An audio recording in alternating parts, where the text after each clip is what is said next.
Hello everyone, good morning, welcome back to my another mini blog. আমার ব্লগে সবাইকে অনেক অনেক ওয়েলকাম। যারা নতুন দেখছো অবশ্যই পেজটাকে ফলো করে দিও, আর যারা ইউটিউব থেকে দেখছো অবশ্যই পাশে থেকো, সাবস্ক্রাইব করে দিও চ্যানেলটা।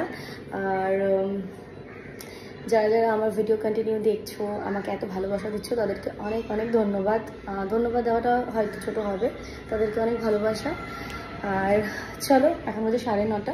আজকের ব্লগটা এই 9:30 থেকেই স্টার্ট করছি। সারাদিন কী করছি না করছি সমস্তটাই তোমাদের সঙ্গে শেয়ার করব। কেউ স্কিপ করবে না, পুরো ভিডিওটা দেখতে থাকবে। তো চলো, আজকে হচ্ছে শনিবার স্পেশালি আমাদের নিরামিষই হয়। মায়ের দিকে সকালবেলা ভাত বসিয়ে দিয়ে গেছে, আর আমি ওখানে সবজি নিয়ে বসেছি। মামামকে আজকে একটু খিচুড়ি করে দেবো। খিচুড়ি তো বেসিক্যালি দেওয়া হয় না, তো খিচুড়ি করে দেবো।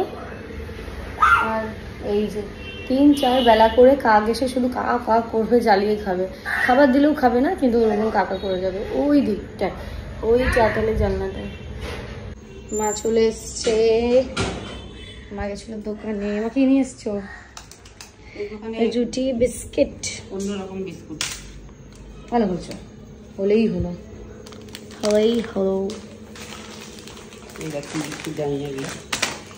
ওই তো মেরিই তো হবে, মেরির মতনই। ঠিক আছে,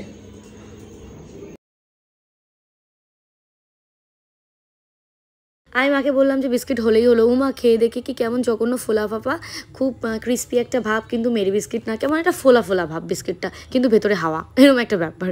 যাই হোক, মা দিকে পাড়া থেকে সবজি নিয়েছিল, ওই ওলকচুটা দেখলে আজকে ওটাই রান্না করবে। তোমরা একবার জাস্ট ভাবো, ওইটুকু ওলের দাম 90 টাকা। সবজির কি পরিমাণে দাম বাড়ছে। আসলে আমি তো সবজি বাজারে যাই না, সেই জন্য অভিজ্ঞতাও নেই। মেয়ে আমার কিছুতেই ঘুম থেকে উঠবে না, 11:30টার সময় তারপর উঠেছে। এদিকে নিজের জন্য একটু ব্রেকফাস্ট বানালাম। ব্রেকফাস্টে কী খাচ্ছি বলো তো? কিছুই না, সিম্পল একটু লিকার চা, একটু বাটার দিয়ে এই যে রুটিগুলো সেঁকে নিয়েছিলাম। আমি আর মা দুজনেই খাবো। এদিকে পটল ভাজাটা বসিয়ে দিয়ে আমি আর মা দুজন মিলে খেয়ে নিলাম। মামা আবার কি করেছে দেখো, গরম চায়ের মধ্যে এই রুটিটা ভিজিয়ে চা পুরো স্পয়েল করে দিয়েছে। হ্যাঁ, একদম কথা শুনতে চায় না।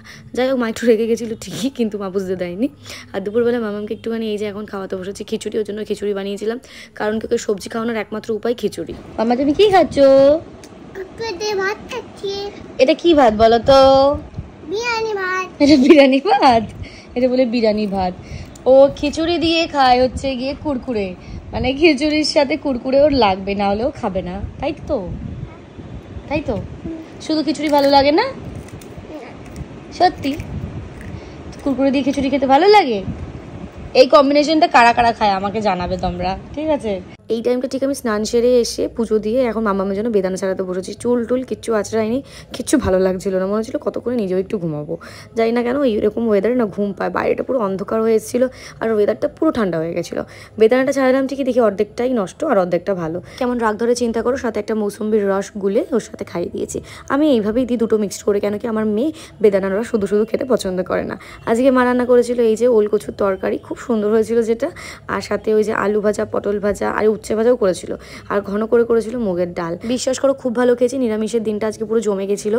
মানে নিরামিষ আসলে ঠিকই মুখটা আমাদের ভাতের হাঁড়ির মতো হয়ে যায়, যে নিরামিষ খেতে ভালো লাগে না, তবে আজকে খুব ভালো খেয়েছি। এখন মেয়েকে ঘুম পাড়াবো, এত সুন্দর ওয়েদার আর এসি চালাতে হবে না।